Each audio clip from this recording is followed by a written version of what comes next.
The SaltDipped Podcast, taking life, business, and adventure with just a pinch of salt. Welcome back to the SaltDipped Podcast. Welcome back to the SaltDipped Podcast. This morning, I'm interviewing Sorea Schmutz, who is from Freedom Thyme. Sorea is a health coach, but I've never met a health coach who takes the same approach as what Sorea does. Recently, I've actually worked through a 6-week coaching program. If you've been following me at all over the last couple of years, you'll have seen that I sort of picked up athleticism late in life and decided to try a number of different sports. And part of that has then become, what is my relationship with food? How am I fueling my body to keep doing what I love doing? And I think my mindset's always been making sure I'm adventure ready. So if somebody calls and they've got something they want to go do, I can say yes, because I feel capable about how I'm feeling, my skill levels, and any other things that I would need to say yes. So that's where that comes from for me. And it was lovely to start walking this journey with Sorea.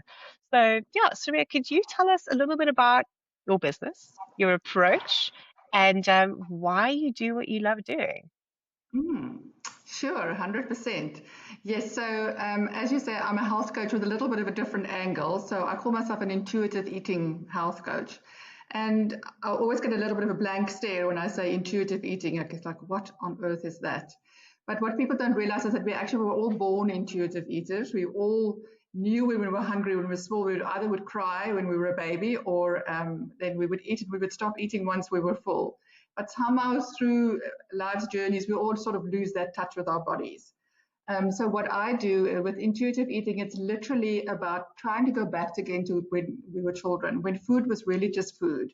So for me, it's literally about eating when you're hungry, stopping when you're satisfied, not stuffed, with absolutely no rules and no regulations.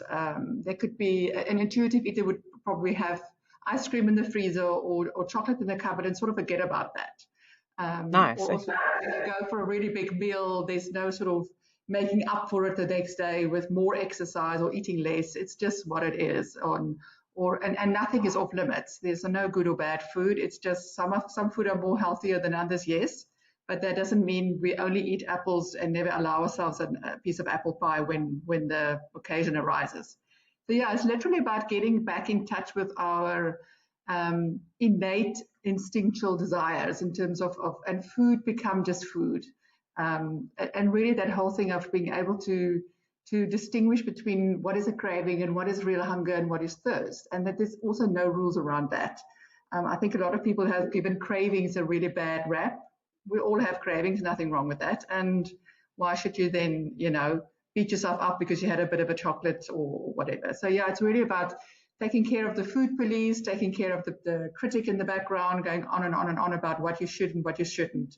So it's therefore that's why I called my business Freedom Thyme, because I really want people to walk towards freedom around food and where, and I think for myself, I think every single person at our sort of in the mental well-being space, it's because you've also walked the road. So I was diagnosed with bulimia as a teenager, so I really walked this road with disordered eating.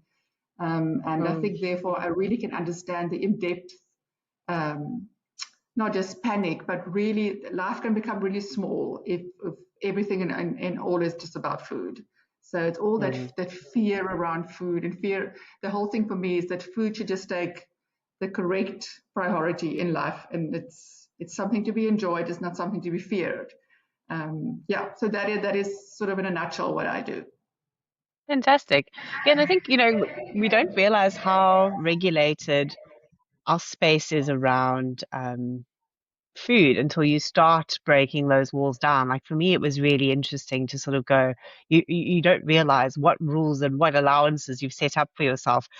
Is that the thing that most of your clients struggle with the most, or is there other bits and pieces that they find challenging in the process of starting to become more intuitive?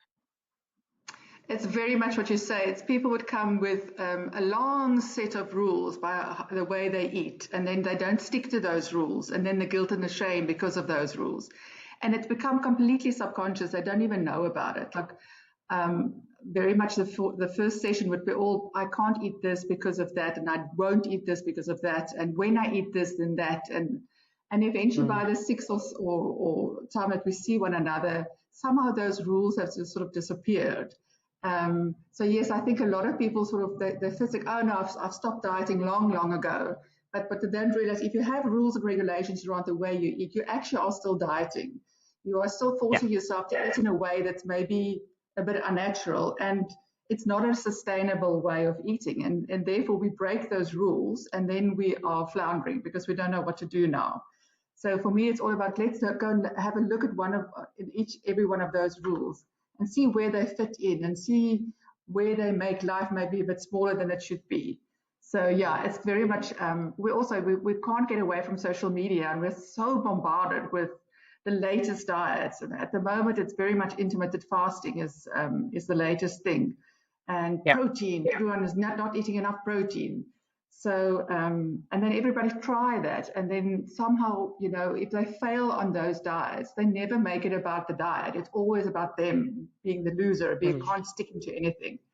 So, Mm. yeah, it's literally about breaking down all those rules around life, around food that they've subconsciously built and not even know about it anymore. Yeah. Yeah, like you say, keto could work for one person, but not the next. Intermittent fasting is easier for one person, not the next. And it's not that the systems are necessarily bad. There are different ways for different people to make things work for them, but not Absolutely. all systems are going to work for all of us. Absolutely. And most people that sort of land on my couch is they would say, look, you name the diet, I've tried it. So I think for somebody who say maybe find keto and it really works for you, I'm so happy. I'm great. Um, but again, it's very limiting in terms of certain food groups, and life just is all about celebrations and Christmas and birthday parties, and then keto is struggling to fit into those parameters. So I always Mm. try and tend to let's just see what you enjoy. Yes, Let's go with exactly that that. first. Yeah.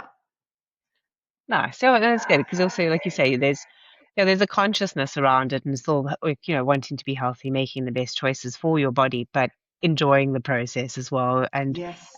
moving very far away from that, almost that carrot and rod almost approach. I think that we have. Oh, you did well, you can have this reward. No, you Yeah. did bad. Okay, let's self-flagellate until you feel terrible and do it all over again. Yes, yes, it's very much that whole thing of let's start again on Monday. And sort of on a Monday we start, the motivation is up, around about Thursday with life stresses and life happening. We start feeling deprived, and on Friday night all the wheels come off, and then we sort of lose control over the weekend, and then on a Monday we start again. So that cycle is incredibly a negative impact on our psyche. So for me, it's Mm. literally about let's look at that cycle and let's see how we can break it in very, very small steps. We don't just throw everything overboard in the first session. We just see really where is it that you are depriving yourself? Where is there a scarcity mindset? Where are the restrictions? And it's a scary Yeah. thing to let those things go, because you think they give you control. It's sort of you feel safe around those rules, and to just let them all go, it's very scary in the beginning. And therefore, it's very important to take it a very slow step, one step at a time. Just see if we can. I remember I had a client who had a huge fear around slug chips of all things. She's like, that's the one thing I cannot eat because I overeat massive amounts of it. And then we slowly sort of talk around it, and then we make an effort of like, let's go buy the slug chips, but we're not going to eat it in front of the TV. We're going to really make a meal of it and sit down and really enjoy the saltiness of it and the crispiness of the chips, and really taste it, and then see when, if you can maybe pick up when you start feeling satisfied, and then to see if we can leave it, and just telling ourselves I can have it whenever I want again. I don't have to Yes. just finish all of it. And so it's really about really making it a practical exercise in terms of the rules that we live around. Otherwise, it's just talk, and it sounds good, and then they go away, and then life happens. It's really about let's put this into practice, into really making it a practical exercise to see where is it that I try and feel, or where I feel out of control. Yeah, true. And I must say, one of the things I love about your approach is you've got so many different things to try and test and see what works and just different ideas. I think one of the ones that's worked not just for myself but particularly well in our household was the family style. I always think of it like a family style of eating. It reminds me of like those old KFC. I know, bad comparison, but adverts where they would arrive home and the bucket of chicken would come out and the chips would come out and it would like Yes. cover a whole surface. I love that concept and I mean, from my perspective, my son has never been a picky eater. There's been no-go areas like tomatoes, but Mhm. his favorite meal is fish, broccoli, and cauliflower with a bit of grated cheese that he would have any day I put it in front of him. Wow. Okay. But then his dad, because he lives with his dad half the time as well, has a very different experience and struggles to get any veggies in him. So it's really interesting. But portion size and sort of like learning that like that intuitiveness and staying in tune with it was something when we started talking that I went, that's really important for him rather than him coming out of the pattern. Can we keep him in it?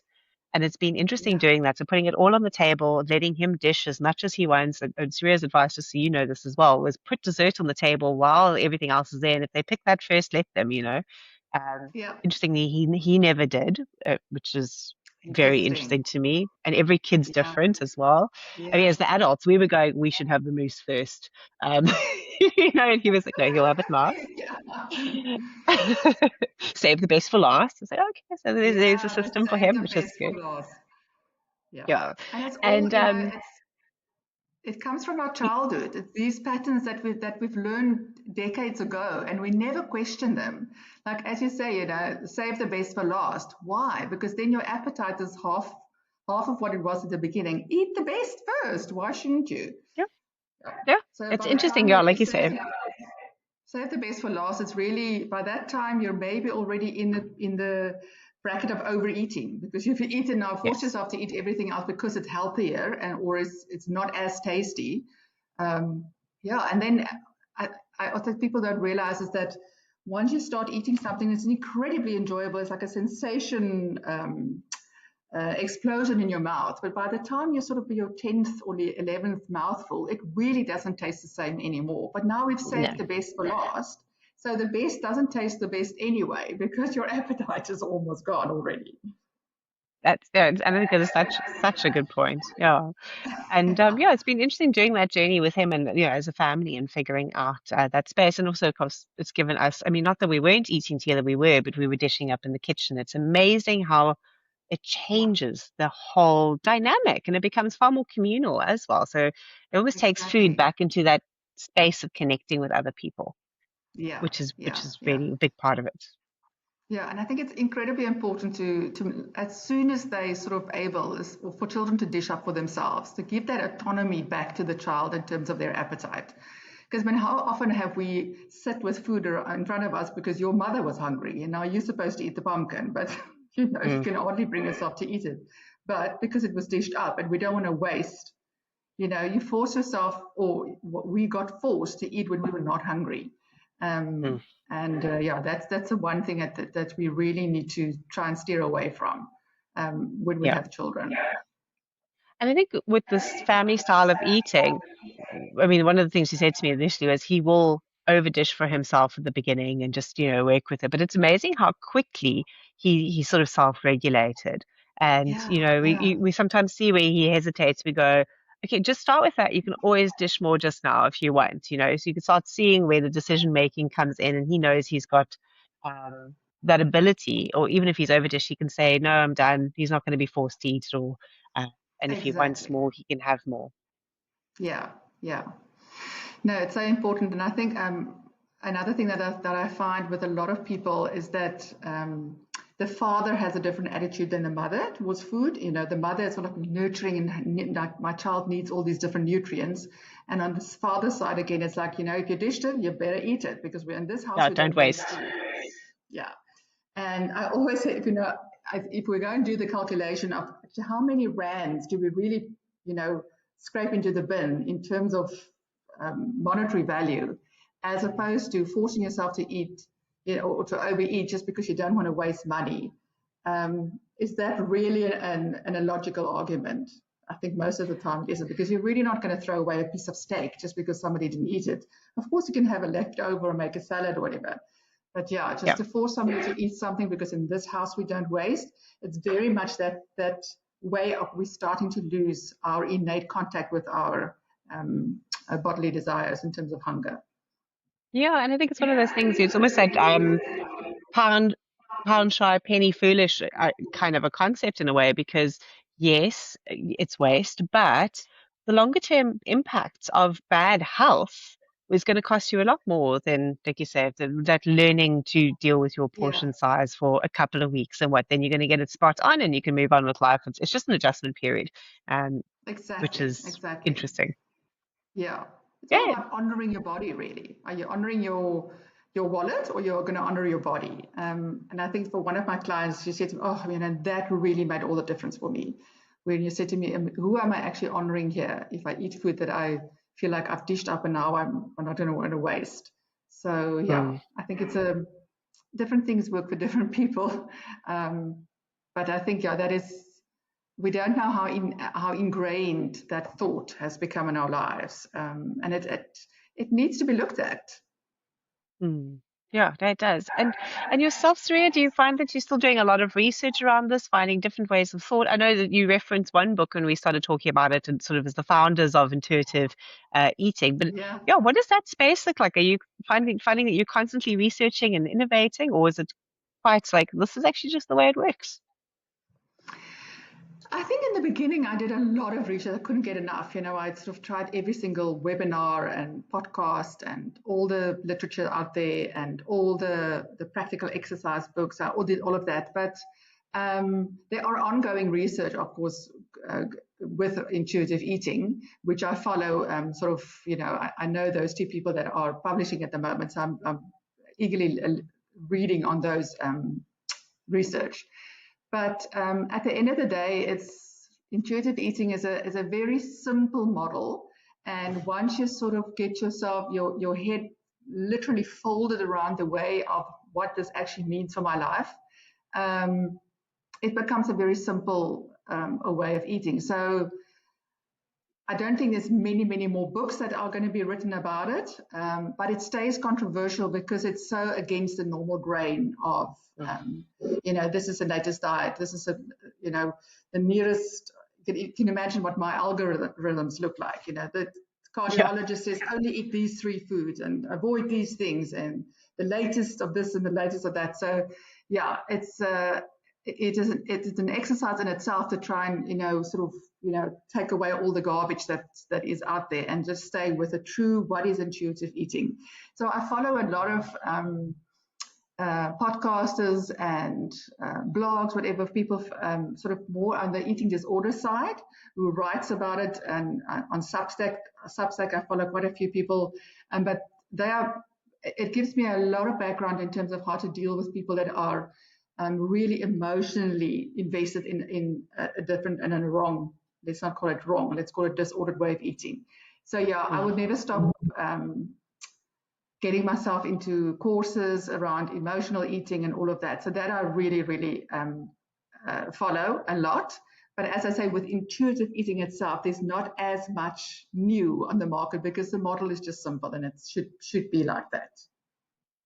Fair But I enough. think Yeah. No. And there's never going to be enough research in terms of eating disorders, and that I really find very interesting because of myself, because I had an eating disorder myself. So, and what we know today around eating disorders and the way it plays out and the way it really devastates people's lives in terms of what, when I was a teenager, you can imagine the amount of research that has been done in the meantime. So yeah. that is I really try and stay abreast in that world of it. Good. And business itself, how long has the business been running? How long have you been working with clients? I have been, also, once I qualified as a health coach, I also started the very same way about 3 years ago in terms of health coaching. People would come and I would give them a beautiful meal plan, and once a week they'll come and I weigh them and so forth. But I started seeing a trend in terms of 4 weeks down the line, people would start feeling guilty that they didn't stick to the meal plan, that it was sort of not, try and cancel appointments. And that just made me realize that, look, something is wrong with this model. I think I really need to rethink this thing. So I really discovered intuitive eating sort of about 18 months ago. And then I changed my whole approach to health coaching. So as I said, I just started reading up about it. I went on webinars, on an online conference, all the books, all the podcasts. So I've been busy with intuitive eating way of coaching probably about 18 months. If there's somebody who doesn't know that this is the model that might work for them, what would you suggest to them as a first step to try, just to test it out and see how it feels? I think I always start with make a list of what you really enjoy eating. And even that can bring up some discomfort. And then we start working around the discomfortness of why would I just, even if I say, I love apple pie, what does that bring up for you? And so that is a nice way to start. And so let's just find out again what you really enjoy eating. So people that have really a long history of disordered eating, that exercise in itself can be quite daunting. But I always find that it's a good way of, let's go back to, even as a child, what were your favorite thing to eat? So that I always like to start off with. And then obviously I do see people who only want to lose, say, 3 kilos or, want to get fitter or whatever. Then there's not a long history of disordered eating or fear around food. So with them, I also said, look, right, let's see what do you enjoy eating? Let's have a look. Where are the rules and the regulations that don't fit in your life? And some of them always have that, I lose the 3 kilos and I pick it up again. And then I lose the 3 kilos and I pick it up again. And then let's just see where the rules are really pull the mat from under you every single time. So that's a different approach with them again. I think it's just that often with them, it's a cycle of, starting over every Monday. And if we take away the rules and regulations, then it's almost as if they comfortably slot into a way of eating once we can let go of all the rules. And so it's very much a customized approach. Every single client that I see has a different way of eating and different understanding of eating and what the priorities are and their goals. So it's very difficult to say this is what the program looks like and everywhere. It's just too difficult. I mean, I always say you're not going to become an intuitive eater tomorrow. It is really about undoing certain ways of thinking and relearning other ways that maybe you were as a child. And let's go back to where food was just food again. And so as I say, it's difficult to say, look, I follow this approach because everyone is so different. Yeah, that's true. There's sort of two thoughts that come to mind with you saying that. Is like, my brother-in-law comes into mind as if I think if we had to ask him to write his favorite food down, one of the things that'd be at the top would be like the Woolworths chicken schnitzel and vegetables, and he probably eats that at least twice a week if he can get away with it. My sister often comments on it, and he just is. He likes to go to the gym. That is his favorite food. Like he's just very much in that pathway. But with my list, I mean, there were it was interesting activity because I had a couple of things where I was like, oh, I love that. Why haven't I had that in ages? Oh, I love that. Why haven't I had that in ages? So, not necessarily from a restrictive way, but because there's so many food options out there sometimes as well. And I think sometimes as a woman, you're also catering for everybody else's needs. What is the child actually going to eat if I put it in front of him? Oh, well, my partner doesn't like that, so I don't make it, or, whatever it might be. Yes. But it was a lovely self-discovery exercise as well to go, oh, actually, I mean, the one I'm thinking of at the moment is, lamb tagine. I haven't had in ages. That need to make a plan, Yes, exactly. And it's amazing how your brain just knows what you enjoy. In terms of, I always say to somebody, if you take a chicken salad, for instance, for lunch to work, but it's really your diet chicken salad. It's got a low-fat yogurt dressing, and it's got cucumbers and maybe 2 or 3 pieces of feta and the really dry chicken breast and maybe some tomatoes. That's a really unsatisfying meal if you think about it, because it's quite bland. I don't say there's anything wrong with it. It's probably incredibly healthy for your body, but is it really enjoyable? And how can you take that salad and make it enjoyable so that when you have it at work, you really have the experience of, I have a delicious lunch. And just that mindset makes such a difference in terms of later in the day where you You don't have that slump around about 4 o'clock in the afternoon where you think, I can really do with a muffin now. It's because you had an enjoyable lunch. Because, Yeah. I always say, when we have a diet lunch that looks bland and really, really not enjoyable, your brain knows you're not enjoying your food. So make every meal something that is really yummy and scrumptious, because then you don't have that, I wonder if I should have something a bit later, because you had an enjoyable experience, and eating should be enjoyable. Yeah, and like you say, also depending on what it is, your body might go, oh, I need less of this, even though it's really, really yummy. So that's where you would be, Yeah, winning depending on whatever your goals are as well. And I yeah, must say, I love yeah, that. And like you say, for some people, that chicken salad might be, something they really enjoy. I mean, I know people who can't stand sauces. That is what they love. It's like, okay, great. But yeah, if I had to do a chicken yeah. salad for lunch every day, I definitely wouldn't be the happiest person on the planet. And then, I also know I'm very unpleasant to be around. So we've got to balance this all out and make the best decisions. Yeah, yeah.